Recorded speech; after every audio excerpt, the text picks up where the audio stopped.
Welcome to vision TV news. Vision TV news కు స్వాగతం. జగ్గేపేట పట్టణంలోని నాకాసి బజారులో వేంచేసి ఉన్న శ్రీ కనకదుర్గమ్మ అమ్మవారి దేవాలయంలో 4వ శ్రావణ మాస శుక్రవారం సందర్భంగా ఉదయం 6 గంటల నుండి అమ్మవారికి భక్తుల చేతుల మీదుగా స్వయంగా అభిషేకాలు నిర్వహించారు.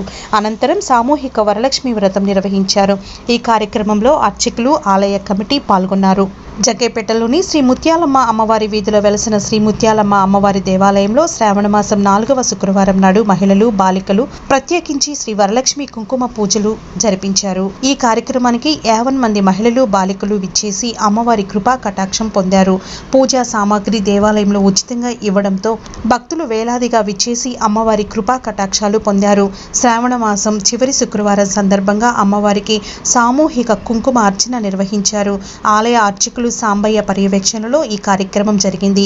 ఆలయ కమిటీ అప్పన్న మణికుమార్, కొత్త రమేష్, కొంకిమల్ల సురేష్ తదితరులు ఈ కార్యక్రమంలో పాల్గొన్నారు. ఈ సందర్భంగా ఆలయంలో బాలికలతో నృత్య ప్రదర్శన ఏర్పాటు కూడా చేయడం జరిగింది. ముత్యాలమ్మ అమ్మవారి దేవస్థాన committee president Appanna Manikumar, vice president Nomula Sivakumar, secretary Kotha Ramesh Kumar, joint secretary Konkimalla Suresh, treasurer Appanna, Venkata Pichaiah మరియు కమిటీ సభ్యులు చేడే వెంకట శ్రీరంగం, దేవరశెట్టి నాగప్రసాద్, ఆరేపల్లి వెంకటేశ్వర్లు ఈ కార్యక్రమంలో పాల్గొని భక్తులకు ఎటువంటి ఆటంకం కలగకుండా చూసుకున్నారు.